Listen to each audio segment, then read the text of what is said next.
Good morning student. हम पढ़ रहे हैं केमिकल काइनेटिक फिजिकल केमिस्ट्री में, और इसके पहले वाला जो आपका लेक्चर था वो था जीरो ऑर्डर रिएक्शन की इंटीग्रेटेड रेट इक्वेशन के बारे में। आज हम पढ़ेंगे फर्स्ट ऑर्डर के लिए फर्स्ट ऑर्डर इंटीग्रेशन, जो उसकी इक्वेशन है, रेट इक्वेशन है, उसको डिराइव करेंगे और पढ़ेंगे हम उनका graphical representation, half life time, और फिर करने वाले हैं उसके प्यारे प्यारे से न्यूमेरिकल। बच्चों एक चीज़ मैं आपको पहले से बता दूं, अगर आप काइनेटिक्स के क्वेश्चन आप बोर्ड में देखें, चाहे आप नीट में देखें, चाहे जी में देखें, इस टॉपिक से, काइनेटिक्स के टॉपिक से जो 90% क्वेश्चन आपको मिलने वाले हैं, 90 से मैं तो मानता हूँ 90 से ऊपर 100% भी हो सकता है कम, तो इतने क्वेश्चन आपको मिलने वाले हैं केमिकल काइनेटिक की फर्स्ट ऑर्डर रिएक्शन से। कई तरह के आपको ग्राफ से क्वेश्चन आ सकता है, आपको ग्राफ प्लॉट करके दिया जाता है और आपको आइडेंटिफाई करना होता है, हाफ लाइफ टाइम पर आता है। इसके अलावा इनिशियल कंसंट्रेशन के बारे में पूछा जाता है। तो कई सारे न्यूमेरिकल यहाँ पर आपको मिलने वाले हैं, और उन न्यूमेरिकल को हम बारी बारी से, हर टाइप का न्यूमेरिकल जो आपका इम्पोर्टेंट है, जो पैटर्न आपका पूछा जाता है, उस पर हम करने वाले हैं। बच्चों आज का लेक्चर मैं फर्स्ट ऑर्डर पर स्टार्ट करूं उसके पहले ब्रीफ में आपको पहले वाले के बारे में बता दूं, क्योंकि आपको कंपेयर भी करना पड़ेगा जीरो ऑर्डर में और फर्स्ट ऑर्डर रिएक्शन के ग्राफ में, उनके इंटीग्रेटेड समीकरण इक्वेशन में, और उनकी कंसंट्रेशन इनिशियली जो होती है, उन सभी के बारे में आपको क्या है, कंपेयर करना पड़ता है। तो जीरो ऑर्डर के बारे में ब्रीफ बता दूँ। अगर आपको पूरा देखना है तो इसके पहले वाला लेक्चर आप, है ना, लेक्चर जो भी इसके पहले मैंने दिया हुआ है उसको ज़रूर देख लें। अब जीरो ऑर्डर रिएक्शन क्या थी, तो जीरो ऑर्डर रिएक्शन में मैं ब्रीफ में बता रहा हूँ, वहाँ पर ये था कि dr upon dt is equal to K r की पावर 0, यानी कि जीरो ऑर्डर का जो रेट ऑफ रिएक्शन है वो रिएक्टेंट की कंसंट्रेशन पर डिपेंड नहीं करता है, यही था।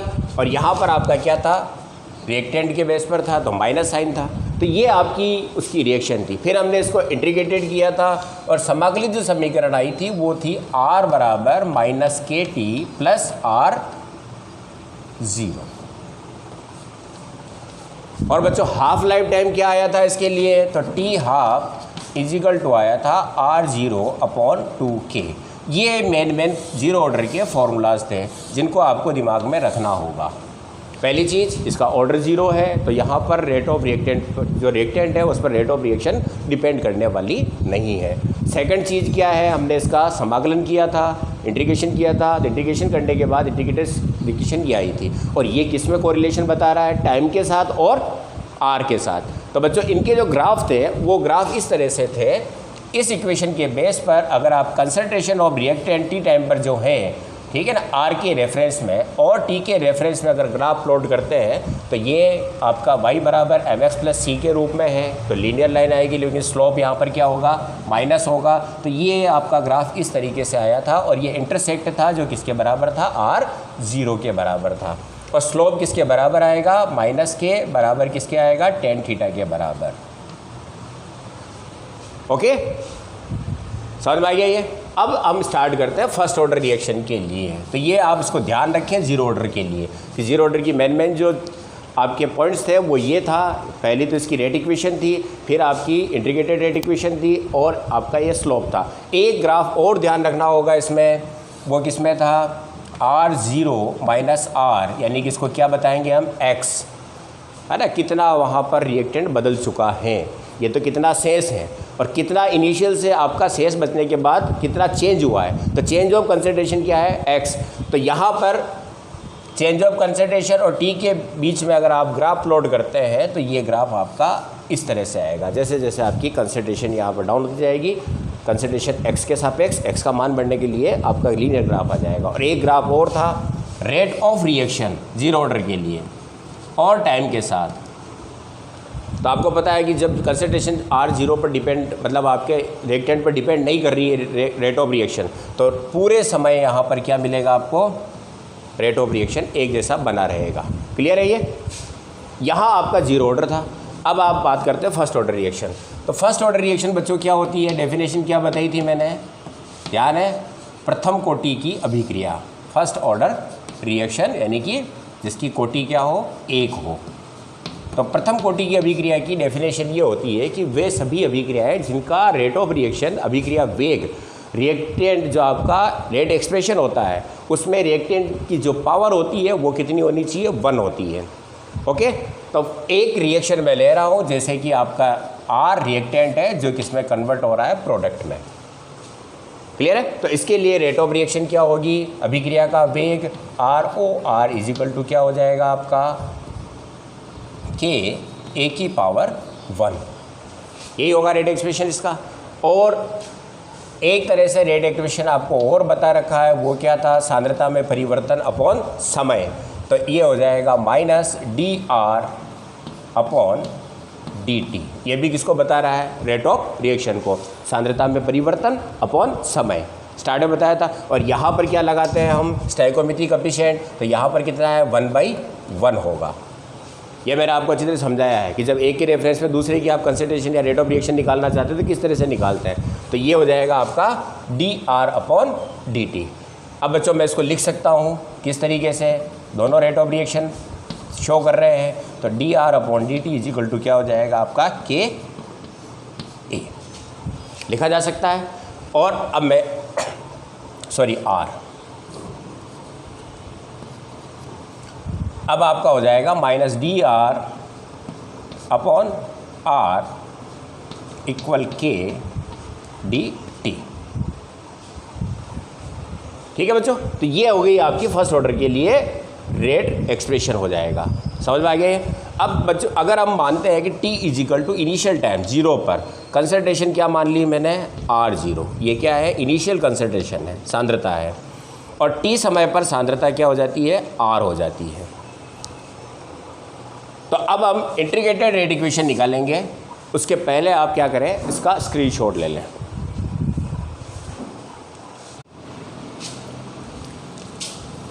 अब हम लेते हैं फर्स्ट ऑर्डर की समाकलित वेग समीकरण की व्युत्पत्ति किस तरह से की जाती है। ठीक है, तो derivation of the first order reaction integrated rate equation. तो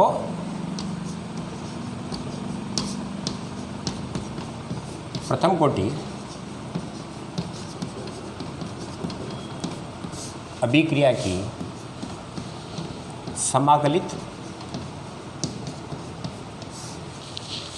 वेग समीकरण।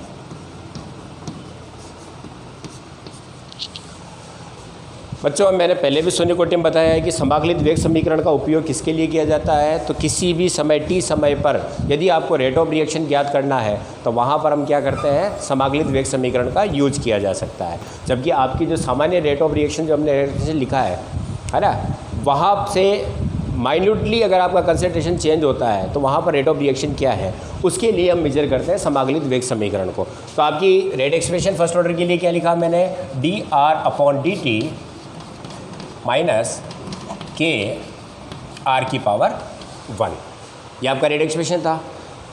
अब इसको मैं लिख सकता हूँ D R upon R equal K D T. ठीक है, और या माइनस को हटा के मैं इधर ला सकता हूँ, तो D R upon R minus K D T, है ना बच्चों। और यदि t इजिकल टू 0 पर आपकी कंसंट्रेशन क्या है, R0, और t समय पर कंसंट्रेशन क्या है, R है, तो हम R0 से R लिमिट के बीच में और T0 से T टाइम की लिमिट के बीच में इसका समाकलन करते हैं। तो यहाँ पर इसका समाकलन करने पर D R upon R equal K constant है डी टी। ठीक है बच्चों, अब यहाँ पर आपको पता है कि आर के सापेक्ष जब हम डी आर का समाकलन करते हैं तो ये हो जाता है L N R, E base पर आपका लॉग हो जाएगा, तो L N R equal minus K D T का आपका टी प्लस सी। सी यहाँ पर क्या है, इंटीग्रेटेड कांस्टेंट है, इंटीग्रेटेड कांस्टेंट समाकलन स्थिरांक है। अब जो t इजिकल टू 0 पर आपकी कंसंट्रेशन क्या है, R0, तो यहाँ पर t इजिकल टू 0 और r की जगह क्या लिख सकता हूँ मैं, R0, तो ये हो जाएगा ln r minus K T T की जगह क्या रख दिया मैंने 0 प्लस यहाँ पर क्या हो गया आपका c, और ये आपका क्या बन गया 0। तो यहाँ पर c इक्वल टू क्या लिखा जा सकता है ln r0। t is equal to 0 पर आपका k तो हो जाएगा, यहाँ पर ये फैक्टर 0 हो जाएगा, तो c is equal to r0 आ जाएगा। तो ये आपका c का वैल्यू हो गया। अब मैं इसको पहली वाली इक्वेशन में पुट कर दूँ तो ln r kt plus ln r0। बच्चों ln जो है आपका e बेस पर log होता है, क्लियर। और अब मैं kt को इधर ले लूँ तो kt को इधर लिया तो पॉजिटिव हो गया, ओके। और इसको इधर ले लूँ तो ये हो जाएगा ln r0 minus ln r। ये आपकी पहली इक्वेशन है जो integrated rate equation first order के लिए होगी। और ये रिलेशनशिप किसके लिए बताया जा रहा है, तो आप देखें यहाँ पर t और यहाँ पर किसके बीच में है r, रिएक्टेंट की जो आपकी कंसंट्रेशन है उसके बीच में कोरिलेशन को बता रहा है, क्लियर है। अब इसको आगे बढ़ाएं तो यूँ लिख सकते हैं kt बराबर ln r0 अपॉन r लिखा जा सकता है। इसको मैंने क्या किया ln r माइनस में है नीचे आ जाएगा, और kt इक्वल टू हो जाएगा यहाँ पर ln, ये e बेस पर है, इसको मैं 10 बेस पर ले जाता हूँ तो ये हो जाएगा 2.303 log 10 r0 अपॉन r। और k इक्वल क्या हो जाएगा, तो t को नीचे ले लेता हूँ तो 2.303 upon t log 10 r0 r। ये आपका 10 बेस पर इंटीग्रेटेड रेट इक्वेशन होगी। और बच्चों यही इक्वेशन आपके सारे ही न्यूमेरिकल को सोल्व करने वाली है। r0 यहाँ पर क्या है, इनिशियल कंसंट्रेशन, प्रारंभिक सांद्रता, प्रारंभिक सांद्रता है, शुरुआत में आपने कितना लिया है।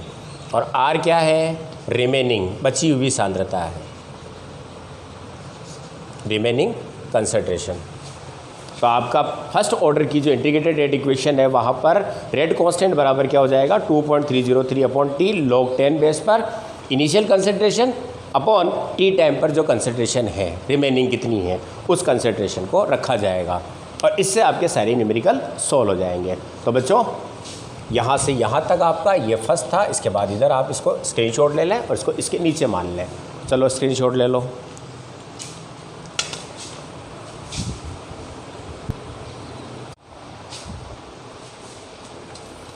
तो बच्चों फर्स्ट ऑर्डर रिएक्शन जो आपकी है उसको हमने कितनी तरह से रिप्रेजेंट किया।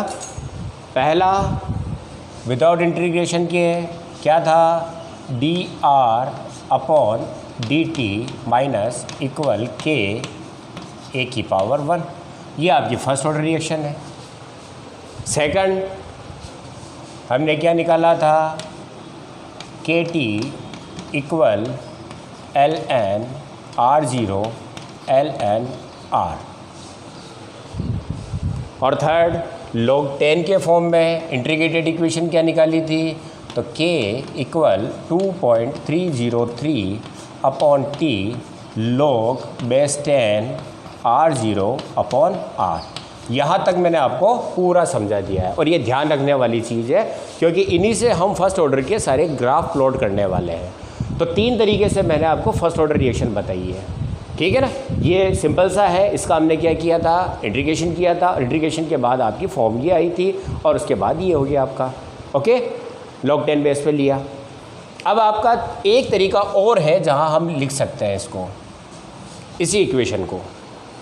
वो कौन सा है, तो बच्चों देखो इस इक्वेशन से K T equal L N R zero L N R, प्रारंभिक सांद्रता टी समय की सांद्रता, ओके। इसको मैं लिख सकता हूँ L N R zero upon R equal K T, लिखा जा सकता है बच्चों। इसको मैंने इधर ले लिया है, ओके।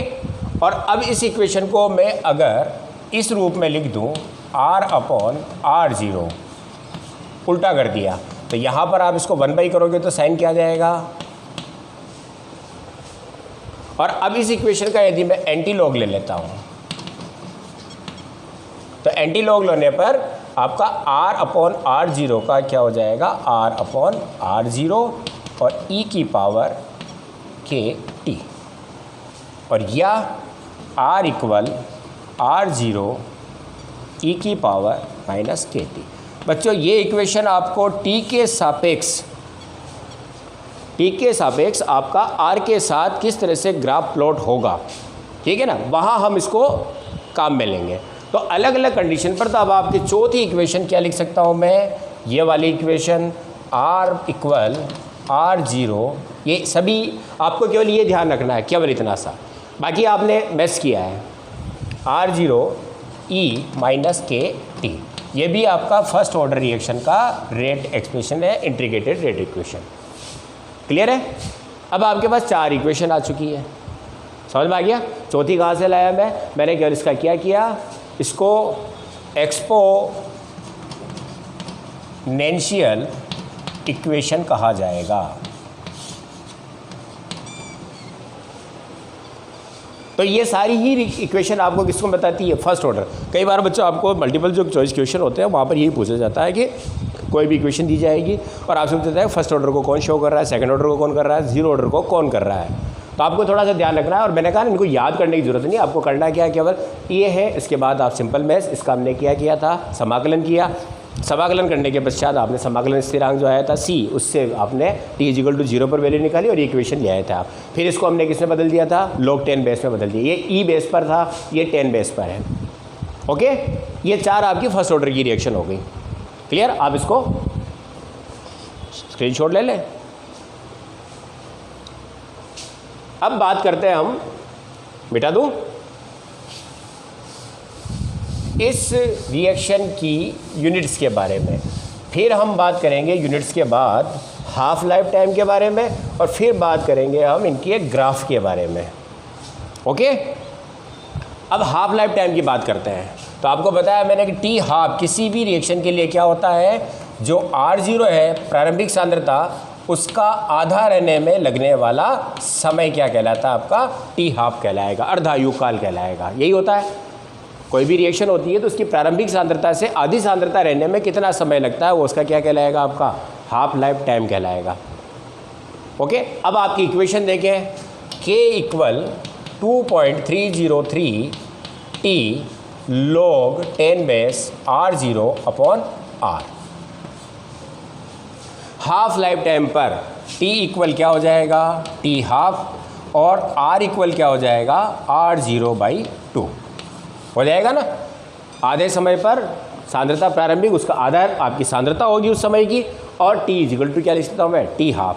तो बच्चों इसको लिख दूँ मैं, तो K T हाफ को इधर ले आऊँ, तो T half = 2.303/K log 10 base पर R0/R0/2।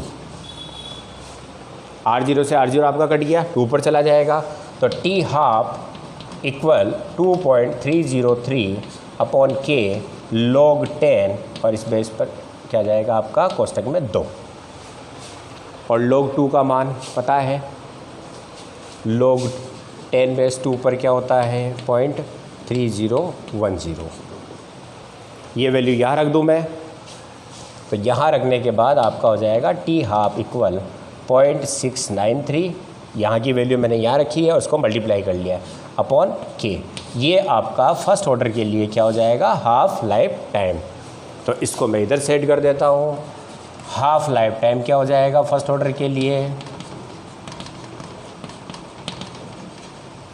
T half = 0.693/K। अब बच्चों यहाँ और फर्स्ट ऑर्डर के हाफ लाइफ टाइम को देखें, ये तो इसके लिए है फर्स्ट ऑर्डर के लिए, और जीरो ऑर्डर के लिए आपका हाफ लाइफ टाइम ये था R0/2K। यहाँ पर इनिशियली कंसंट्रेशन पर आपका हाफ लाइफ टाइम डिपेंड कर रहा था, जबकि यहाँ पर आपका इनिशियली कंसंट्रेशन नहीं है, केवल K आया ना, ये भी कांस्टेंट और ये भी कांस्टेंट है। इसका मतलब half life time first order का क्या रहेगा, कांस्टेंट रहेगा। कहने का मतलब आपने यदि 1 मोल लिया है तो आधा मोल लेने में जो समय लगेगा, आधे से 1/4 रहने में भी वही समय लगेगा, फिर 1/8 रहने पर भी वही समय लगेगा, और ग्राफ इसका जो आएगा वो इस तरह से आएगा, हाफ लाइफ टाइम के साथ स्थिर बना रहेगा। तो वहाँ पर हाफ लाइफ टाइम किस पर डिपेंड करता है? जीरो ऑर्डर में किस पर डिपेंड करेगा? इनिशियली कंसंट्रेशन पर। और यहाँ पर कंसंट्रेशन पर डिपेंड नहीं करेगा। हाफ लाइफ टाइम क्या रहेगा? यहाँ पर कांस्टेंट बना रहेगा, जिसको हम अभी ग्राफिकली भी देखने वाले हैं। ओके बच्चों, चलो इसको उतारो, स्क्रीनशॉट ले लो इसका हाफ लाइफ टाइम का।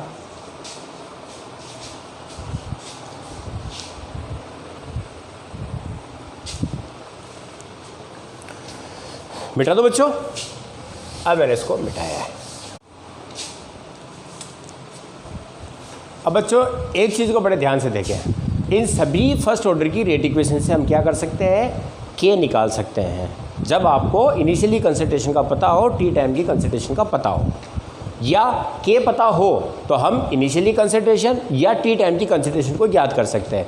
लेकिन जब बच्चों आपको इनिशियली कंसंट्रेशन का पता नहीं है, स्टार्टिंग का पता नहीं है ना, कई सारी रिएक्शन ऐसी होती है कि आज तो आपके सामने दिखाई दे रही है, लेकिन स्टार्ट में वो कितना था आज की तो आप क्या कर सकते हो, है ना। जैसे कोई भी रिएक्शन मैंने करवा के छोड़ दी है, आप आके देखते हैं तो उस समय की कंसंट्रेशन को तो आप मेजर कर सकते हो, लेकिन पहले कितना था इसका पता कैसे लगाएं? तो उसके लिए आपको क्या चाहिए? के चाहिए। अगर आपको R0 निकालना है तो क्या चाहिए? आपको के चाहिए। और यदि आपको के निकालना है तो क्या चाहिए? आपको R0 का पता होना चाहिए। और जब प्रारंभिक कंसंट्रेशन आपको पता नहीं है तो हम उस समय रेट कांस्टेंट का पता कैसे लगाएं, ताकि हम रेट ऑफ रिएक्शन निकाल सकें फर्स्ट ऑर्डर की। तो अगली कंडीशन जो है इसको ध्यान से देखें, और इम्पोर्टेंट है, काफ़ी सारे क्वेश्चन इस पर आते हैं। तो जब आपके पास जब प्रारंभिक सांद्रता ज्ञात ना हो, प्रारंभिक कंसंट्रेशन या सांद्रता ज्ञात ना हो, तब के का निर्धारण, के कैसे निकालेंगे, रेट कांस्टेंट कैसे निकालेंगे? तो बच्चों इसके लिए क्या किया जाता है, जो रिएक्शन है उसका 2 समय अंतराल लिए जाते हैं, यानी कि इंटरवल टाइम पर T1 पर आपकी कंसंट्रेशन R कितनी है, T2 पर कंसंट्रेशन R कितनी है, और दोनों के डिफरेंस से हम क्या कर सकते हैं? के को डिटरमाइन कर सकते हैं। देखो कैसे, माना कि T1 टाइम पर कंसंट्रेशन क्या है? R1, और T2 टाइम पर कंसंट्रेशन क्या है? R2 है। तो आपका फर्स्ट ऑर्डर का जो rate expression, integrated rate equation है वो ये है, k = 2.303 log 10 बेस पर R0/R, प्रारंभिक अपॉन अंतिम सांद्रता। तो यहाँ पर आपका लिख सकता हूँ मैं, T को इधर ले लूँ, इस वाले T को मैंने कहाँ ले लिया? यहाँ पर। तो T1 पर क्या हो जाएगा? 2.303/K। के बच्चों पूरी रिएक्शन के लिए कांस्टेंट होता है, तो K log 10 बेस, और क्या हो जाएगा? R0/R1 हो जाएगा ना बच्चों। इसी तरह से T2 टाइम पर क्या हो जाएगा? 2.303 K log 10 बेस पर R0/R2। सही है। इसको मैं इक्वेशन नंबर 1 दे देता हूँ और इसको 2 दे देता हूँ, और इक्वेशन 2 से इक्वेशन 1 को मैं माइनस कर रहा हूँ, को घटाने पर, तो ये T2 में से T1 चला गया, तो T2 माइनस T1। ओके, और हो जाएगा आपका 2.303/K log 10 बेस, 2 में से घटा रहे हैं हम, तो R0/R2 minus 2.303 K log 10 base R0/R1। ठीक है बच्चों। अब T2 माइनस T1 इक्वल, ये आपका पूरा फैक्टर कॉमन आ गया, 2.303/K को मैंने कॉमन ले लिया, log 10 अंदर क्या रह गया आपका? R0/R2, माइनस में है log, तो इसको कहाँ ले जाऊँगा मैं? नीचे की ओर, तो ये हो जाएगा R0/R1 कंप्लीट। और अब आप इसको सोल्व कर ले तो यह आ जाएगा T2 minus T1 2.303 K log 10 base पर R0 से R0 कट गया, तो R1/R2, और K इक्वल क्या हो जाएगा? तो K इक्वल हो जाएगा 2.303 T2 minus T1 log 10 R1/R2। R2, T1 समय की सांद्रता अपॉन T2 समय की सांद्रता, और यहाँ पर आपका इंटरवल टाइम आ जाएगा T2 माइनस T1। तो ये भी आपकी फर्स्ट ऑर्डर की क्या हो जाएगी, रेट इक्वेशन होगी, तब जब आपको इनिशियली कंसंट्रेशन का पता नहीं हो। तो मैं इसको इधर इंपॉर्टेंट फॉर्मूला में लिख देता हूँ, K इक्वल क्या लिख सकते हो, 2.303 upon T2 minus T1 log base 10 R1 upon R2। समझ में आ गया बच्चों? चलो उतार लो इसको।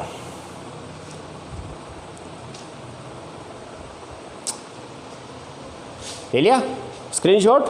हाँ, अब लेते हैं अपन, इसको मिटा दूँ। अब बात करते हैं अपन यूनिट्स के बारे में कि आपकी फर्स्ट ऑर्डर की यूनिट क्या होगी। तो बच्चों मैंने सभी प्रकार की ऑर्डर की यूनिट निकालने का एक सिंपल सा फॉर्मूला बताया है, अगर आपको ध्यान हो तो। क्या था वो, है ना? नहीं है तो पहले वाला लेक्चर ज़रूर देखें, है ना? देखते रहें, पहले वाले लेक्चर को देखोगे, कोई भी कन्फ्यूज़न होता है इसके पहले चले जाओ, उस पॉइंट को पकड़ो, समझो, और समझने के बाद वापस इस पॉइंट पर आ जाओ। देखो क्या था आपका यूनिट के लिए, तो के की यूनिट के लिए था आपका कंसंट्रेशन अपॉन टाइम, और इस पर पावर थी 1 माइनस एन। एन यहाँ पर क्या है, ऑर्डर ऑफ रिएक्शन होती है, पता है आपको, अभिक्रिया की कोटि। तो K इक्वल कंसंट्रेशन हो जाता मोल पर लीटर इनटू टाइम हो जाता है सेकंड, और इसकी पावर क्या लगने वाली है, 1 माइनस फर्स्ट ऑर्डर है, तो n इक्वल टू क्या है 1, 1 माइनस 1 इज इक्वल टू 0, तो ये पूरा वैल्यू 1 हो गया। तो इसकी यूनिट क्या हो गई, 1 अपॉन सेकंड या सेकंड इन्वर्स। मैंने इसको ध्यान रखने का तरीका भी बताया था, यदि मोल पॉजिटिव आता है तो वह जीरो ऑर्डर होगा, फिर उसके बाद मोल नहीं आता है तो फर्स्ट ऑर्डर होगा, मोल माइनस आता है सेकंड ऑर्डर, मोल -2 आता है थर्ड ऑर्डर, -3 आता है फोर्थ ऑर्डर, इस तरह से आप निकाल सकते हो। तो ये आपकी के की यूनिट्स होगी। कई बार न्यूमेरिकल में आपको क्या दिया जाता है, ये सवाल दे दिया गया है, न्यूमेरिकल दे दिया गया है, पर वहाँ पर आपको ऑर्डर नहीं बताया, लेकिन उसने के दिया है और के साथ उसने यूनिट दी हुई है। उस यूनिट से आप पता लगाओगे कि ये फर्स्ट ऑर्डर है, जीरो ऑर्डर है, सेकंड ऑर्डर है। ओके बच्चों, तो यूनिट आपकी क्या हो जाएगी फर्स्ट ऑर्डर के लिए, सेकंड इन्वर्स। चलो उतार लो इसको। अब हम डिस्कस करेंगे फर्स्ट ऑर्डर का ग्राफिकल रिप्रेजेंटेशन किस तरह से होता है। तो सभी प्रकार की जो मैंने फॉर्मूले यहाँ पर डेरिव किए हैं, इन सभी को हम ग्राफिकली रूप से क्या कर सकते हैं, रिप्रेजेंट करेंगे, और उस ग्राफ से हमें कौन कौन सी वैल्यू प्राप्त हो जाती है उस पर डिस्कस करेंगे। ठीक है, चलो इसका स्क्रीनशॉट ले लो।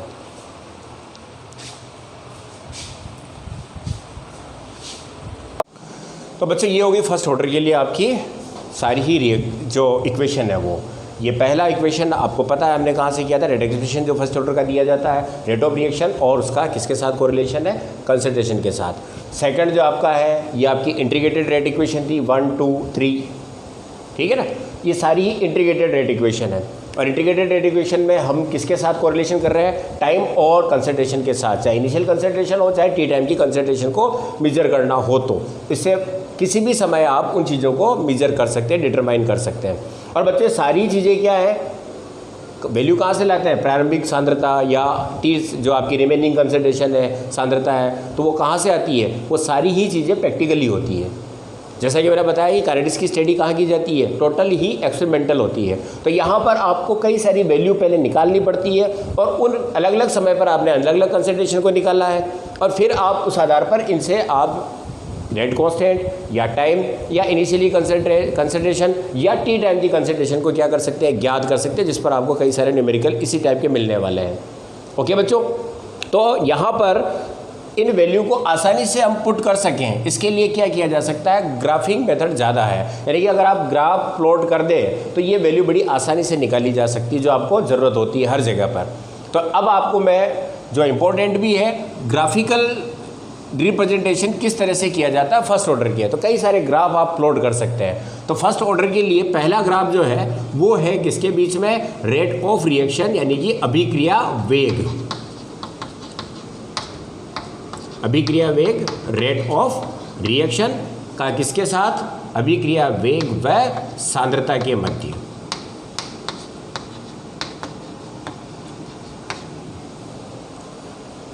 अब यहाँ पर आपका जो रिलेशनशिप दर्शाया जा रहा है वो क्या है, D R upon D T, ये क्या है आपका आर ओ आर, और किसके बराबर है, के ए की पावर 1, और के यहाँ पर कांस्टेंट है, तो R O R directly proportional to किसके हो गया, ए के, यानी कि रिएक्टेंट की कंसंट्रेशन के। एक सॉरी यहाँ पर आर कर रहा हूँ मैं, क्योंकि रिएक्टेंट जो है मैंने वहाँ पर आर माना है। हो गया ये, तो वेग सांद्रता के समानुपाती होगा। तो ये ग्राफ आपका एक सरल रेखीय आएगा इस तरीके से लीनियर, और एक तरफ आपका क्या हो जाएगा, रेट ऑफ रिएक्शन, और इधर आपका क्या हो जाएगा, concentration of the reactant.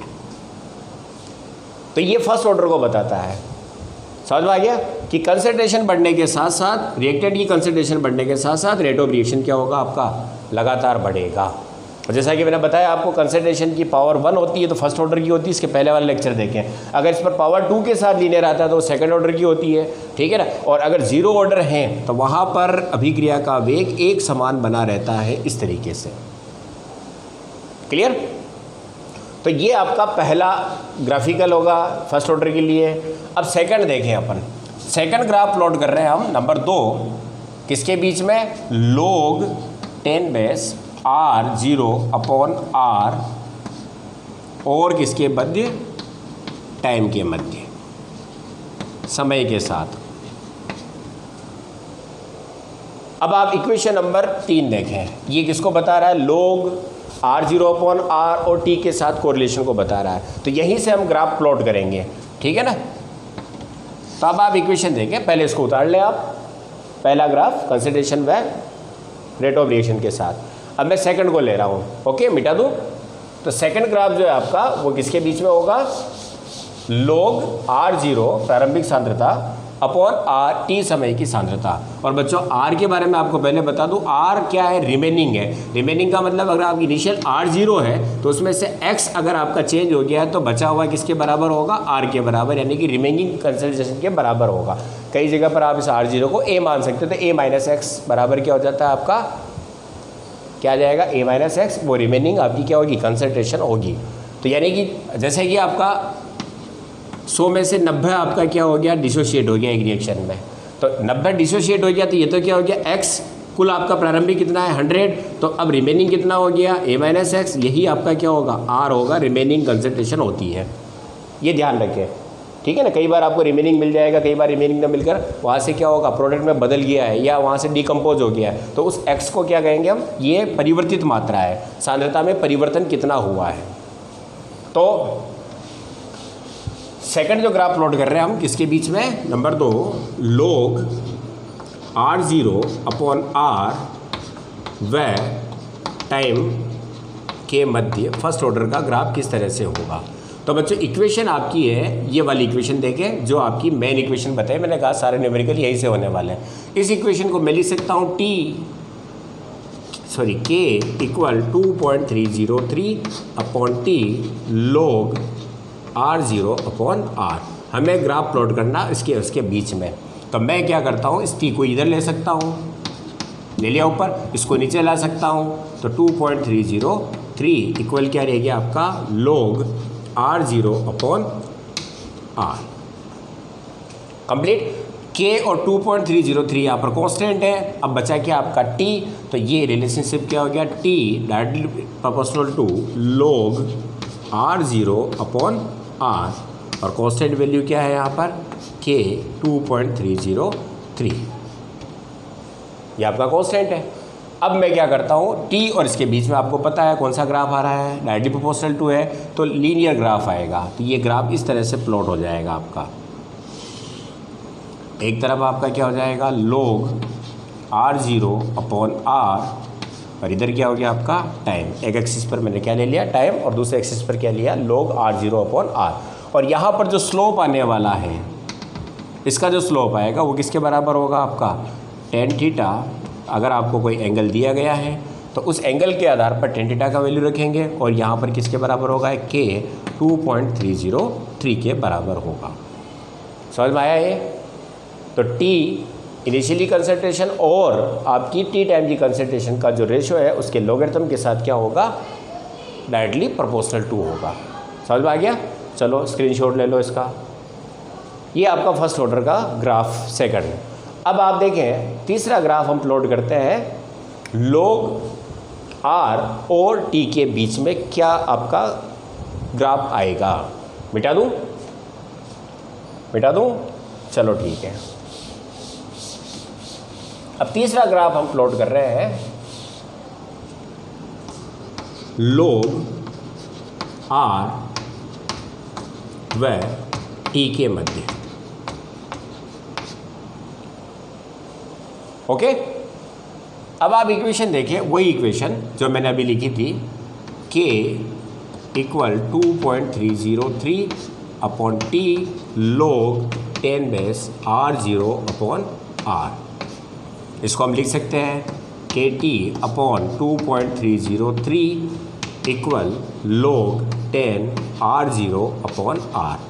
Okay बच्चों, और इसको मैं इस तरह से भी लिख सकता हूँ kt 2.303 equal log r0 minus log 10 base r लिखा जा सकता है। ये इसके नीचे है तो कहाँ चला जाएगा, ऊपर तो माइनस में चला जाएगा। क्लियर। अब अपने को किसके के बीच में ग्राफ प्लॉट करना है, इसके और टाइम के बीच में। तो इसको इधर ले लेता हूँ, तो ये नेगेटिव है तो क्या हो जाएगा आपका पॉजिटिव, तो log 10 r।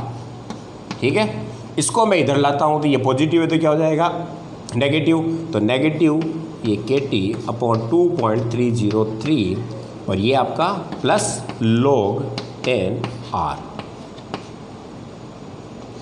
इक्वेशन आई समझ में। ये रिलेशनशिप किसके साथ हो गया, log 10 r और t के बीच में। ये यहाँ पर कांस्टेंट है, और अगर आप इस इक्वेशन को देखें तो ये आपको नज़र आएगी y बराबर mx प्लस c के रूप में। ये यहाँ पर क्या हो जाएगा, इंटरसेक्ट, अंतःखंड। ठीक है, ये यहाँ पर कांस्टेंट है तो कांस्टेंट क्या होगा यहाँ पर माइनस के 2.303 या, और t यहाँ पर क्या है नेगेटिव है। तो ये अब आपका रिलेशनशिप क्या हो गया, log 10 r complete directly proportional to minus t के। समझ में आया। और ये यहाँ पर क्या मिलेगा आपको, इंटरसेक्ट मिलेगा। तो मैं इसको इस तरीके से लिखूँ तो अब आप देखें ग्राफ क्या प्लॉट होगा। तो मैं ग्राफ यहाँ बना रहा हूँ, इस तरीके से आपका ग्राफ आएगा। सबसे पहले आपका इंटरसेक्ट आएगा, तो इंटरसेक्ट हो गया ये, ठीक है ना। इस जगह पर आपका क्या है r0, और यहाँ से आपका स्लोप क्या होगा नेगेटिव, क्योंकि ये नेगेटिव साइन है तो नीचे की ओर आएगा। ओके, इधर आपका क्या हो गया log 10r, और इधर क्या हो गया आपका टाइम।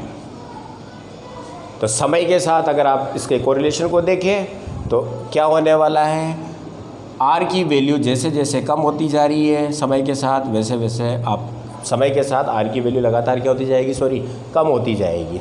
और जो स्लोप आएगा इसका, ये स्लोप आपका जो आएगा है ना, स्लोप निकालना आपको आता है, 2 पॉइंट ले लिए जाते हैं, इस एक्सिस का डिफरेंस और इस एक्सिस का डिफरेंस लेकर आप क्या करते हैं tan theta is equal to slope आएगा, तो वो किसके बराबर हो जाएगा, मैंने बताया कांस्टेंट क्या है -k अपॉन 2.303। तो बच्चों ये ग्राफ होगा आपका किसके बीच में, log r और t के बीच में, और स्लोप किसके बराबर होगा यहाँ पर -k 2.303 के बीच में। बोला है समझ में। ओके, अब एक ग्राफ और इसी तरीका का हम प्लॉट कर सकते हैं, log 10 बेस ना होकर क्या हो e बेस पर हो तो। ठीक है, इसको उतार ले पहले,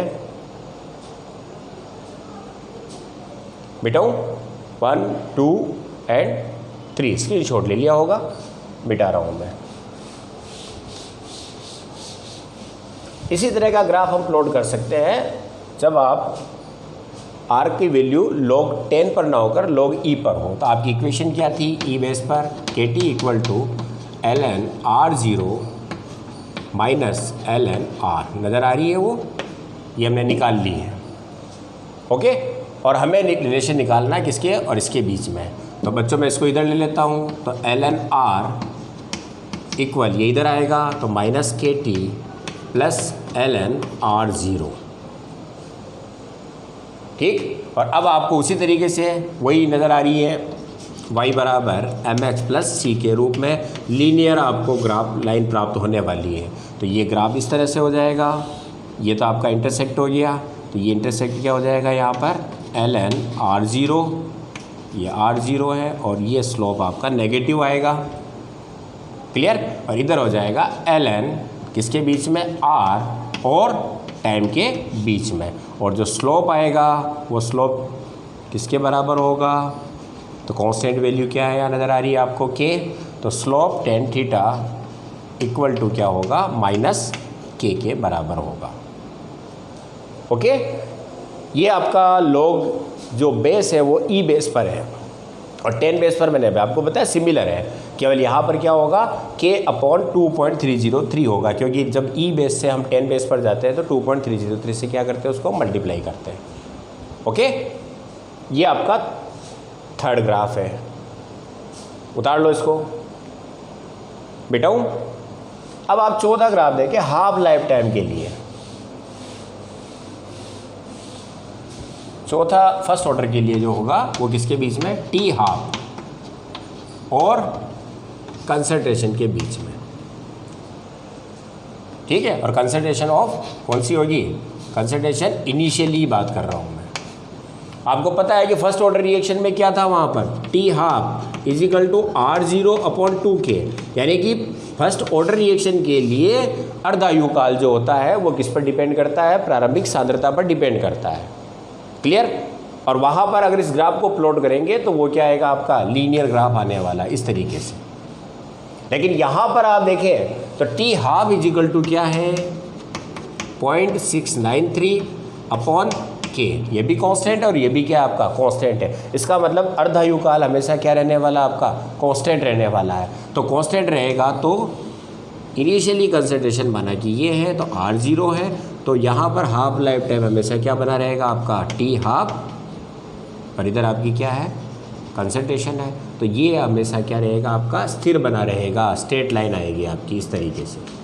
हर समय आप अर्धायु काल की बात करें तो हर कंसंट्रेशन आप इनिशियली कंसंट्रेशन कोई भी लें, अर्धायु काल हमेशा क्या रहेगा, बना रहेगा। जैसा कि आप रेडियोएक्टिव डीके में देखेंगे कि एक पदार्थ यूरेनियम आपने लिया 1 ग्राम, तो आधा ग्राम होने में जो समय लग रहा है वही आधे से 1/4 होने में लगेगा। अगर आप 1/4 लेते हैं तो 1/8 होने में भी वही समय लगने वाला है। ओके, तो ये आपका चौथा ग्राफ है, ठीक। अब आप देखें एक ग्राफ और प्लॉट करते हैं हम किसके बीच में, कंसंट्रेशन के बीच में, टी टाइम की कंसंट्रेशन और समय के साथ। मिटा दूं तो अगला जो ग्राफ है आपका 5th नंबर फर्स्ट ऑर्डर के लिए, कंसंट्रेशन व टी के मध्य। अब केवल कंसंट्रेशन और टी के मध्य अगर आपको करना है तो ये इक्वेशन है आपकी R is equal to R E minus K T, निकाली हुई हमने, ड्राइव की थी, है ना। उसी इक्वेशन को क्या किया हमने, जो आपकी इक्वेशन आई थी इसी इक्वेशन से क्या किया हमने, एंटीलॉग लिया था और इसको एक्सपोनेंट किया था। समझ में आया ये। तो एक्सपोनेंशियल अगर आपको शो करना है तो अब आप देखें यहाँ पर टी की वैल्यू में अगर सबसे पहले 0 रखता हूँ तो उस समय R क्या मिलेगा आपको, तो जब आप स्टार्टिंग करोगे तो उस समय की सांद्रता क्या होगी, इनिशियली होगी R0 के बराबर, और वही वैल्यू यहाँ आने वाली t इजिकल टू 0 रखा, e की पावर क्या हो गया यहाँ पर 0, वैल्यू क्या हो जाएगी 1, तो R बराबर क्या होगा यहाँ पर R0, तो t इजिकल टू ये t इधर लिया मैंने एक्सिस पर। ओके, तो यहाँ पर मैं कंसंट्रेशन ले रहा हूँ R, तो कंसंट्रेशन जब आप लोगे तो ये मैंने माना इनिशियली R0 होगा, कब, जब t इजिकल टू 0 है। और t इजिकल टू इन्फाइनाइट ले लें, इन्फाइनाइट लोगे तो e की पावर k इंटू इन्फाइनाइट, ठीक है। तो यहाँ पर क्या हो जाएगा, इन्फाइनाइट और नीचे माइनस से नीचे जाएगा तो 1 अपॉन इन्फाइनाइट इजिकल टू क्या हो जाएगा आपका 0, और 0 से इसको मल्टीप्लाई करोगे तो क्या मिलेगा आपको, r बराबर 0। कब, जब आप t इजिकल टू क्या लेते हैं, इन्फाइनाइट रखते हैं। और r बराबर जब 0 है तो ये होना ही है कि अगर इन्फिनिट टाइम का मतलब क्या हो गया, जब रिएक्शन पूरी ख़त्म हो चुकी है तो वहाँ पर आपका क्या हो जाएगा, R बराबर 0, ठीक है। ये बहुत मुश्किल से होता है, ऐसा कभी नहीं, क्योंकि आपको बताया गया है कि इनिशियली कंसंट्रेशन से कंप्लीट कभी भी प्रोडक्ट में नहीं बदलेंगे। वो तब बदलता है जब सारे ही जो आपकी स्थितियाँ होती है वो क्या हो, मानक हो, स्टैंडर्ड हो, जैसा वो कह रहा वैसा हो तब। लेकिन ऐसा प्रैक्टिकली नहीं होता है। तो यहाँ पर अब आपका t इजिकल टू इन्फाइनेट, जैसे मैं यहाँ रख लेता हूँ तो t इजिकल टू इन्फाइनेट है, तो ये यहाँ से स्टार्ट होगा और t के साथ आपकी कंसंट्रेशन क्या होगी, चेंज होगी, और वो इस तरीके से होगी, है ना, कर्व आएगा आपका। तो ये ग्राफ किसके बीच में प्लॉट हो रहा है, आपका t और कंसंट्रेशन के बीच में। पहले वाला ग्राफ लॉग कंसंट्रेशन था, यहाँ पर आपका कंसंट्रेशन और t के बीच में इस तरह का ग्राफ प्राप्त होगा आपको। ओके, मिटा दूँ? तो ये आपके सभी कौन से थे, फर्स्ट ऑर्डर रिएक्शन के ग्राफ थे। अब एक बार मैं वापस आपको एक साथ लिख के बता दूं कौन कौन से फर्स्ट ऑर्डर के ग्राफ होने वाले हैं। पहला आपका ग्राफ किसके साथ था, अभिक्रिया वेग के साथ, रेट ऑफ रिएक्शन के साथ, और किसके साथ था, कंसंट्रेशन के साथ। और ये ग्राफ आपको क्या था, इस तरीके से, और स्लोप किसके बराबर था, के बराबर। सेकंड ग्राफ हमने किस पे प्लॉट किया था, लॉग आर और टाइम के बीच में, और ये ग्राफ आपका कैसा था, इस तरह से प्राप्त हुआ था। और यहाँ का जो स्लोप आया था वो किसके बराबर होगा, के 2.303 के बराबर, सॉरी log R0/R के बीच में। ओके, फिर हमने प्लॉट किया था तीसरा ग्राफ किसके बीच में, log R और T के मध्य। वहाँ पर आपका इंटरसेक्ट था और इस तरह से आपको ग्राफ प्लॉट हुआ था। इंटरसेक्ट किसके बराबर था, log R0 के बराबर, और स्लोप किसके बराबर आया था, तो स्लोप आया था आपका K/2.303 माइनस के। ओके, और ऐसा ही ग्राफ किसके बीच में था, बेस ई पर, ln R और T के मध्य। तो वहाँ पर स्लोप किसके बराबर आया था, K के बराबर, माइनस के बराबर हो गया। और हाफ लाइफ टाइम के लिए आपका ग्राफ किस तरह से आएगा, तो हाफ लाइफ टाइम के लिए ग्राफ इस तरह से आया था। ये R0 है, ये T हाफ है, और ये हमेशा क्या रहेगा, आपका कांस्टेंट बना रहेगा। तो ये मेजर आपके फर्स्ट ऑर्डर रिएक्शन के क्या है, ग्राफ है। और एक ग्राफ और प्लॉट किया था, वो किसके बीच में था, आपका लास्ट वाला जो इसके लिए किया था ना, कंसंट्रेशन के बीच में, कंसंट्रेशन यानी कि R और T के बीच में। और ये ग्राफ इस तरह से आया था, ये T इजिकल टू 0 पर था और ये T इजिकल टू इन्फाइनेट पर था। ठीक है, ये R0 होगा और यहाँ पर R बराबर क्या हो जाएगा, आपका 0 हो जाता है। ये सारे फर्स्ट ऑर्डर के क्या है, ग्राफिकल रिप्रेजेंटेशन है। ठीक है बच्चों, तो ये आपकी सारी ही कौन सी थी, फर्स्ट ऑर्डर के लिए रेट ऑफ रिएक्शन निकालने के लिए या वहाँ पर रेट कांस्टेंट निकालने के लिए काम में ली जाने वाली इंटीग्रेटेड रेट इक्वेशन और आपका रेट एक्सप्रेशन था। और यहाँ पर ये आपके सारे फर्स्ट ऑर्डर की क्या है, ग्राफ है। और इसके साथ में जीरो का कंपेयर करें तो जीरो में हमने एक ग्राफ देखा था x और t के बीच में। x बराबर क्या था, R0 माइनस R, रिड्यूसिंग और रिमेनिंग, वो आपका क्या था, x हो गया। और ये इस तरह का ग्राफ था। और आपका रेट ऑफ रिएक्शन के लिए ग्राफ क्या था, तो वो इस तरह से था, ये वेग था और ये क्या था, आपका समय, क्योंकि वह कंसंट्रेशन पर डिपेंड नहीं करता है। तो ये आपके जीरो ऑर्डर के ग्राफ है यहाँ से यहाँ तक, और ये आपके फर्स्ट ऑर्डर के ग्राफ है। ठीक है बच्चों, इसका स्क्रीनशॉट ले लें, समझ में आ गया होगा। हमने क्या किया, फर्स्ट ऑर्डर रिएक्शन का इंटीग्रेटेड रेट इक्वेशन निकाली, वो भी अलग अलग कंडीशन के लिए, और फिर उसको ग्राफिकल रिप्रेजेंट किया। अब बच्चों हम देखने वाले हैं इसके एग्जाम्पल्स, फर्स्ट ऑर्डर के एग्जाम्पल कौन कौन से हैं जिनको आपको ध्यान रखना पड़ेगा, क्योंकि कई बार एग्जाम में क्या होता है, वो सीधा ही एग्जाम्पल से ही आपको पकड़ना होता है। इसके अलावा मैंने कहा था कि आपकी ऑर्डर पकड़ने का दूसरा जो आपका फैक्टर रहेगा वो क्या रहेगा, अगर आपको के दिया गया है तो वहाँ पर जो यूनिट होती है वो आपको क्या बता देगी, ऑर्डर ऑफ रिएक्शन को शो करा देगी। ओके, जब न्यूमेरिकल करेंगे तो सारी चीज़ें हम वापस क्या करने वाले हैं, इसको रिवाइज करेंगे, रिवाइज होगी ये सारी चीज़ें। तो आप इसका स्क्रीनशॉट ले लें।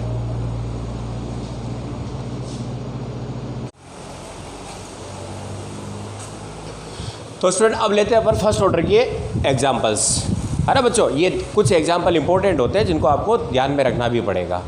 फर्स्ट ऑर्डर के कई सारे एग्जाम्पल्स आपको दिखाई देंगे। फर्स्ट ऑर्डर के एग्जाम्पल में मैं पहले आपको बता दूं कि आपकी फर्स्ट ऑर्डर के लिए जो आपकी इंटीग्रेटेड रेट इक्वेशन जो थी वो ये थी। ठीक है बच्चों, याद हो गया होगा ये। यहाँ पर आपका R0/R, R0 क्या है, इनिशियली यानी कि प्रारंभिक सांद्रता,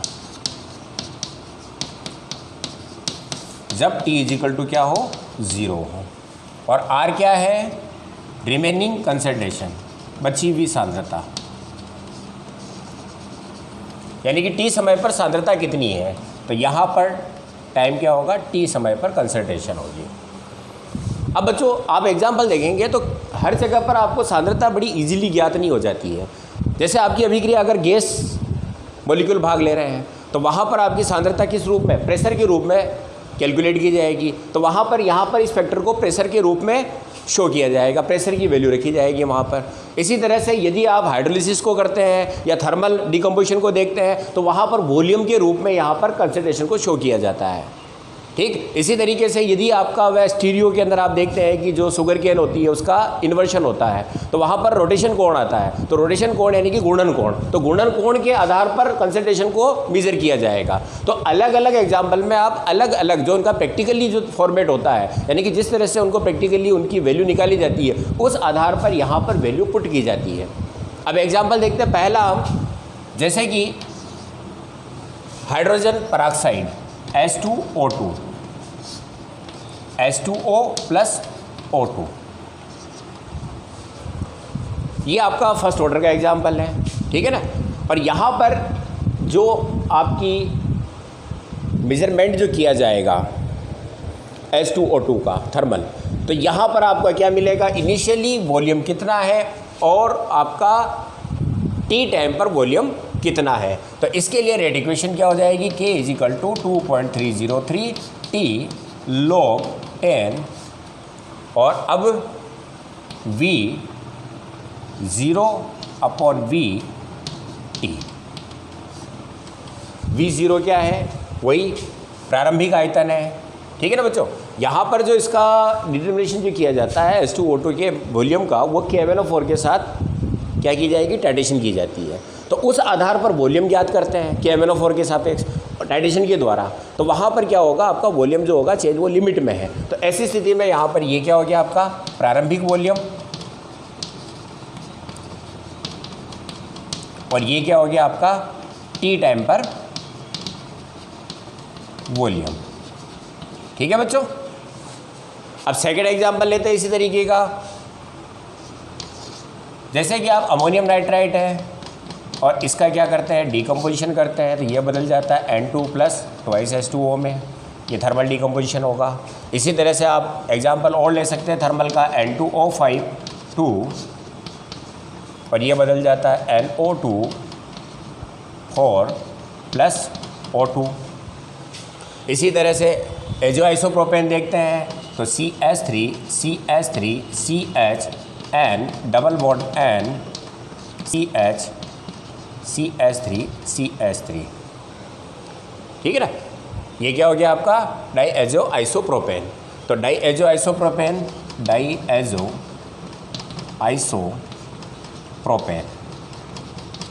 इसका डिकम्पोजिशन होगा थर्मल, तो ये बदल जाएगा N2 + C6H14 में। तो ये सारे एग्जाम्पल किसके हैं, थर्मल डिकम्पोजिशन के, तापीय अपघटन के हैं, तापीय अपघटन के एग्जाम्पल है।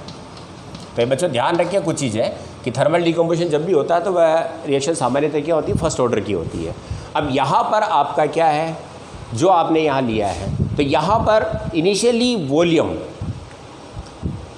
थर्मल रिएक्शन एकदम क्या होती है आपकी फास्ट हो जाती है, तो इनिशियली वॉल्यूम के बजाय यहाँ पर क्या किया जाता है, इन्फाइनेट, यानी कि इन्फाइनेट वॉल्यूम का प्रयोग किया जाएगा। और ये आपकी जो रेट ऑफ रिएक्शन के लिए होगी वो हो जाएगा 2.303 T log V infinite minus VT। V infinite क्या है, अनंत पर वॉल्यूम, और VT क्या है, T टाइम पर वॉल्यूम। ओके, एक एग्जांपल और देखते हैं, एस्टर का hydrolysis CH3 COO C2H5 + H2O, ये आप अधिक में लेते हैं, इन्फिनिट मात्रा ली जाती है, और ये बदल जाता है CH3 COH C2H5 OH, ethyl alcohol और एसिटिक एसिड। तो ये एग्जांपल आपका हाइड्रोलिसिस का है, किसका है, हाइड्रोलिसिस का, जहाँ पर हम वाटर को क्या करते हैं, मैक्सिमम लिया जाता है, इसका मतलब रिएक्शन केवल किस पर डिपेंड कर रही है, एस्टर पर डिपेंड कर रही है। तो यहाँ पर मोलिकुलरिटी 2 होती है, लेकिन डिपेंडेंट किस पर हो रही है, रेट ऑफ रिएक्शन किस पर डिपेंड कर रहा है, एस्टर पर, इसलिए यहाँ पर ऑर्डर क्या होगा, फर्स्ट होगा। तो मोलिकुलरिटी 2 है, ऑर्डर फर्स्ट है, पहले बताया, ऐसी रिएक्शन को हम क्या कहते हैं, सूडो ऑर्डर रिएक्शन कहते हैं। और यहाँ पर इनफाइनाइट वॉल्यूम होने के कारण यहाँ की जो आपके निकालोगे वो किस तरह से होगा, 2.303 T log V infinite V0 upon V infinite VT। V0 प्रारंभिक आयतन है ना, जब आप इस एस्टर का हाइड्रोलिसिस करा रहे हो तब, और V इनफाइनाइट क्या है, अनंत पर आयतन है, और यहाँ मैक्सिमम पर है, और VT क्या है, T समय पर वॉल्यूम होगा। तो ये आपके सारे ही फर्स्ट ऑर्डर के लिए, मैंने कहा ना R0 अपॉन R की जगह पर जो एक्सपेरिमेंटल रूप से मेजर किया जाता है वो वैल्यू यहाँ पर रख दी जाती है। तो ये सभी फर्स्ट ऑर्डर की रिएक्शंस है, एग्जांपल्स है। ध्यान रखें, पहला एग्जांपल जिसमें कौन कौन सी चीज़ें हैं, आपका थर्मल डिकम्पोजिशन आ गया और हाइड्रोलिसिस आ गया। तो बच्चों इसको उतार लें।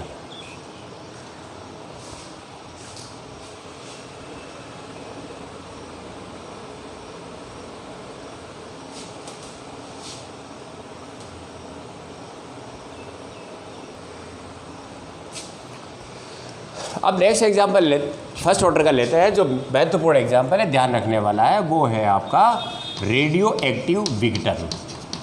रेडियो एक्टिव विघटन यानी कि रेडियो एक्टिव डिके।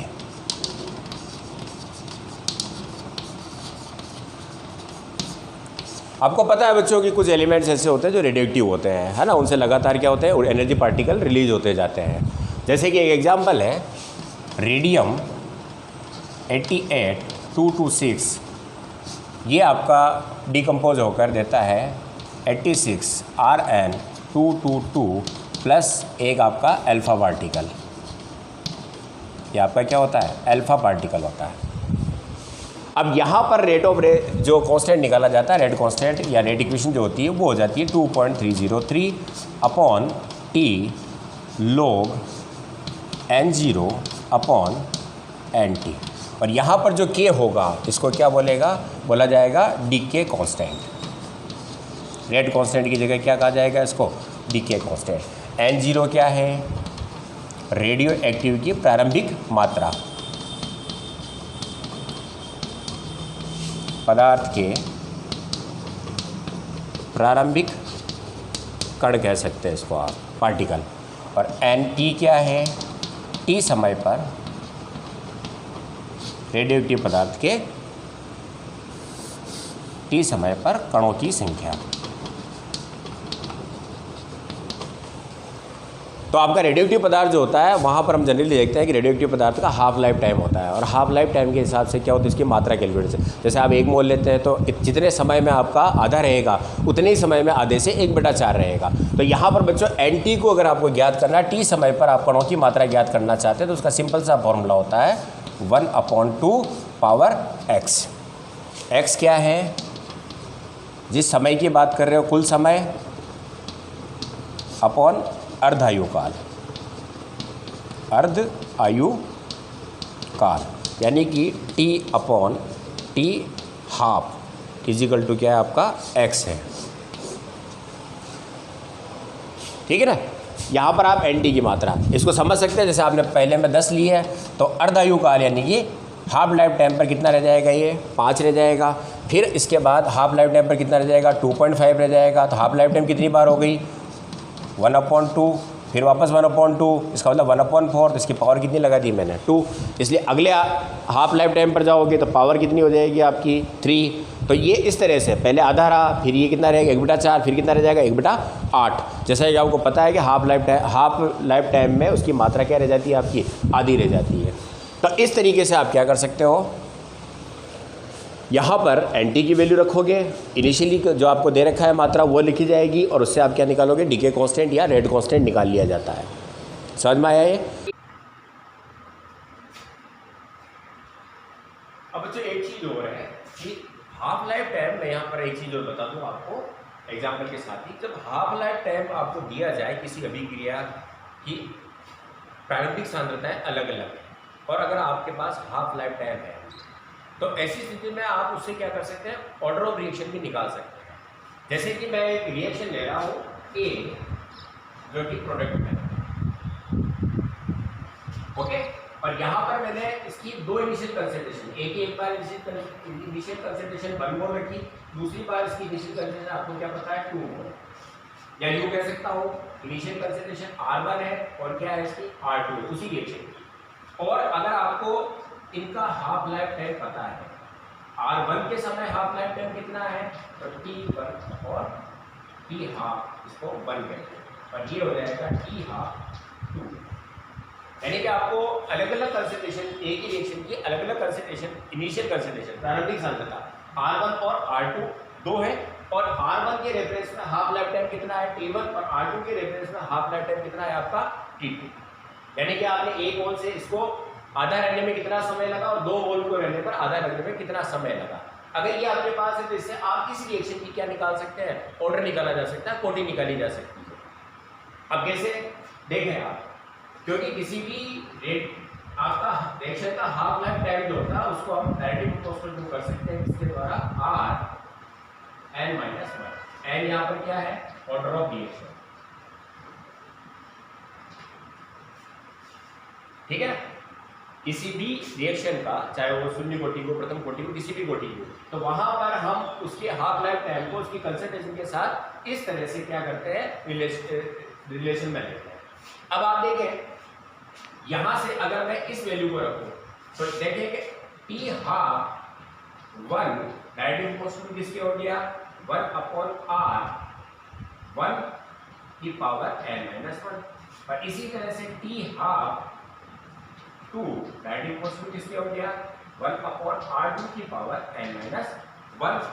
और अगर मैं T1 में T2 का भाग लगा दूं तो क्या होगा, T half 1/T half 2 equal क्या हो जाएगा 1/R1 अपन 1/R2। तो R2 कहाँ चला जाएगा ऊपर और R1 कहाँ जाएगा नीचे, तो इसकी पावर क्या हो जाएगी n-1।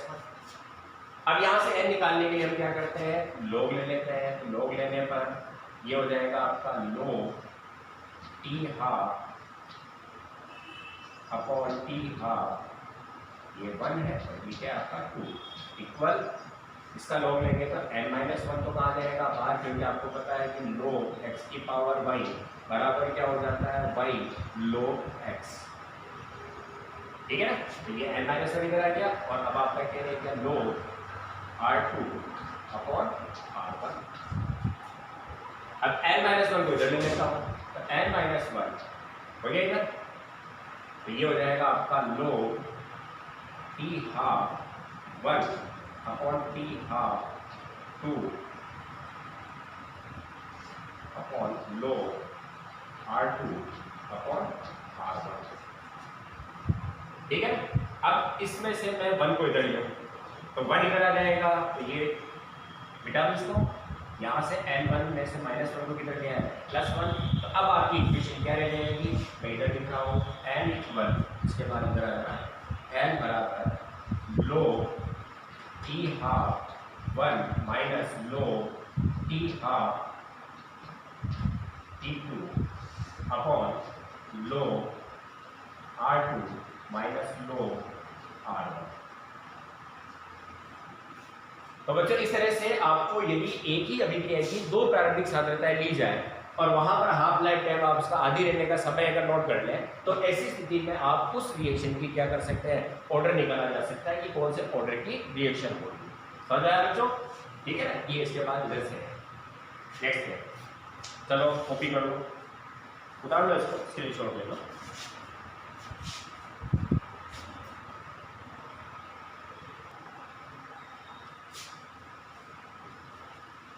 अब फर्स्ट ऑर्डर का नेक्स्ट एग्जांपल लेते हैं हम, इक्सु शर्करा का प्रतीपन, ठीक है, शुगर का इन्वर्शन,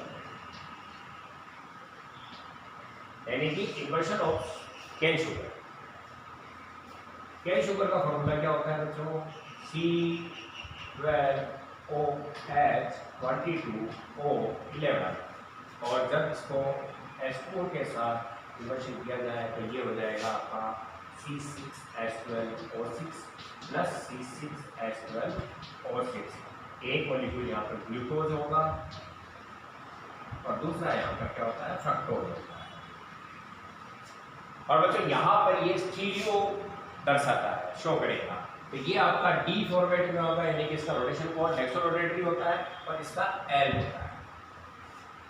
और यहाँ पर जो आप R0 और R यानी कि इनिशियली कंसंट्रेशन और टी टाइम पर कंसंट्रेशन की जगह पर क्या लिखा जाता है, रोटेशन एंगल के आधार पर वो वैल्यू रखी जाएगी।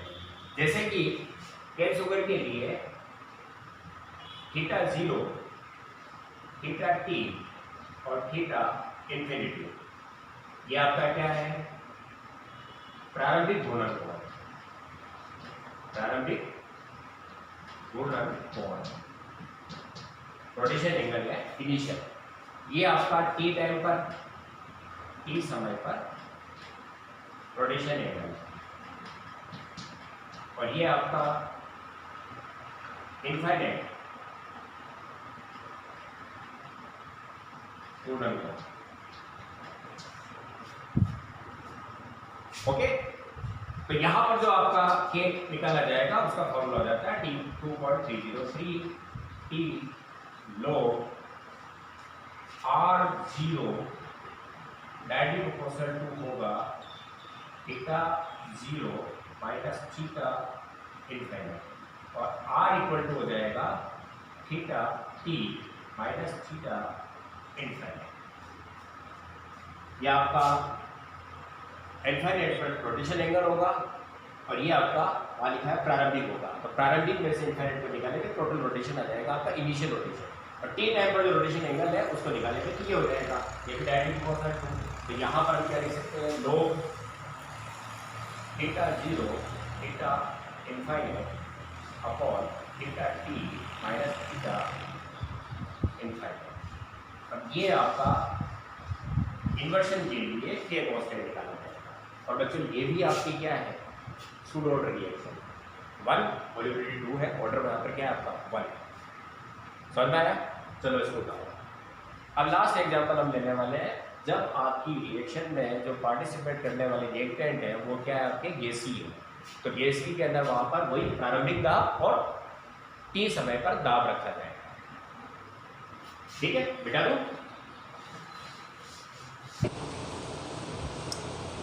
अब लेते हैं बच्चों गैसीय अभिक्रियाओं के लिए रेट कांस्टेंट किस तरह से डिटरमाइन किया जाता है। यानी कि गैसीय अभिक्रियाओं का अगर आपके पास एग्जांपल है तो वहाँ पर के किस तरह से मेजर करेंगे। तो गैसों के लिए सांद्रता की जगह क्या रखा जाएगा, वहाँ पर प्रेशर रखा जाएगा। तो इनिशियली प्रेशर और टी टाइम के प्रेशर R1 और R0 और R की जगह पर आपका, ठीक है ना। तो गैसीय अभिक्रियाओं के लिए क्या हो जाएगा, तो गैसीय रिएक्शन के लिए, गैसीय अभिक्रियाओं के लिए क्या रहेगा आपका, थोड़ा सा चेंज आएगा। वहाँ पर कंसंट्रेशन की जगह क्या रखेंगे, हम प्रेशर का यूज लिया जाएगा, क्योंकि गैसों की कंसंट्रेशन हम प्रेशर के बेस पर ही क्या करते हैं, मेजर करते हैं। तो वहाँ पर हो जाएगा K = 2.303 upon T log P0 upon P। ये आपकी इनिशियल प्रारंभिक इनिशियल प्रेशर होगा, और ये आपका T टाइम पर प्रेशर है। ओके, एक एग्जांपल लेते हैं, जैसे A convert into B plus C, सभी क्या है, क्रियाकारक भी गैस है, उत्पाद भी क्या है, आपके गैस है। इनिशियली T = 0 पर इसका जो मैं मानता हूँ प्रेशर कितना है, P0, तो ये आपके नहीं है तो नील हो जाएगा। और T टाइम पर, T समय पर P0 में से X मोल वियोजित हो गए, ये X हो गया और ये X हो गया। तो T समय पर कुल दाब कितना हो जाएगा, तो कुल दाब P0 minus X plus X plus X, यानी कि P0 प्लस X, ये आपका क्या होगा, P टोटल हो जाएगा। क्लियर? अब आप बात करें इस रिएक्शन के लिए, तो यहाँ पर P0 क्या है, प्रारंभिक दाब है,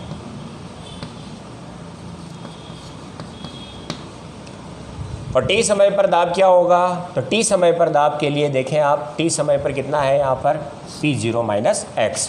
तो P0 माइनस X किसके लिए है, T समय पर। दाब है। ओके, x क्या है, दाब परिवर्तन है, तो x क्या होगा, कुल दाब PT माइनस प्रारंभिक दाब। ये आपका क्या हो जाता है, x दाब परिवर्तन कितना हो रहा है, तो कुल दाब कितना है जो ये है, इसमें से हम किसको माइनस कर देंगे, प्रारंभिक दाब को। तो कुल दाब माइनस प्रारंभिक दाब इजिकल टू क्या हो जाएगा, आपका दाब परिवर्तन x आ जाएगा।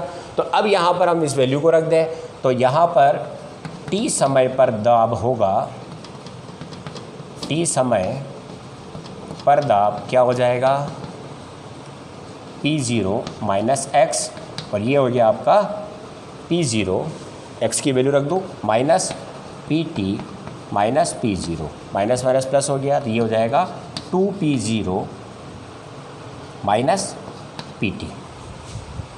अब आपका प्रारंभिक दाब ये है और कुल दाब ये है, तो रिएक्शन क्या हो जाएगी आपकी, K is equal to 2.303 upon T log P0 प्रारंभिक दाब P0 माइनस PT,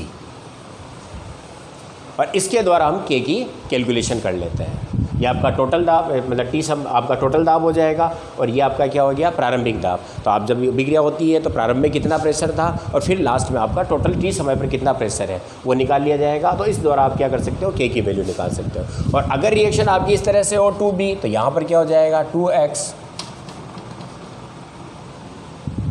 ठीक है ना, जो आपने केमिकल इक्विलिब्रियम पढ़ा है। तो इस तरह से आप चेंज करके वापस ये वैल्यू निकाल लेंगे। समझ में आया है? तो बच्चों, इस पूरे ही लेक्चर में हमने देखा फर्स्ट ऑर्डर रिएक्शन को। फर्स्ट ऑर्डर रिएक्शन की सिंपल रेट एक्सप्रेशन क्या था, फिर इंटीग्रेटेड क्या था, इंटीग्रेटेड में हमने वापस log बेस E पढ़ लिया, log बेस 10 पढ़ लिया, इसके अलावा एक्सपोनेंशियल फॉर्म जो होती है उसके लिए, फिर उसके बाद हमने हाफ लाइफ टाइम देखा, K की यूनिट देखी, और फिर हमने उसके सारे ही ग्राफ देखे।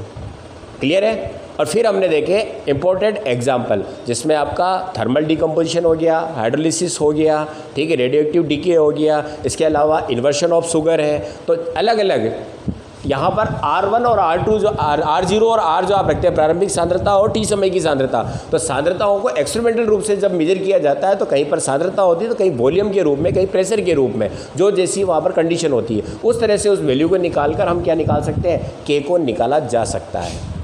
ठीक है बच्चों, अब हम करेंगे नेक्स्ट जो आपका लेक्चर होगा उसमें इस पर जीरो ऑर्डर और फर्स्ट ऑर्डर के सभी प्रकार के न्यूमेरिकल, ताकि ये पॉइंट आपके क्लियर हो जाए।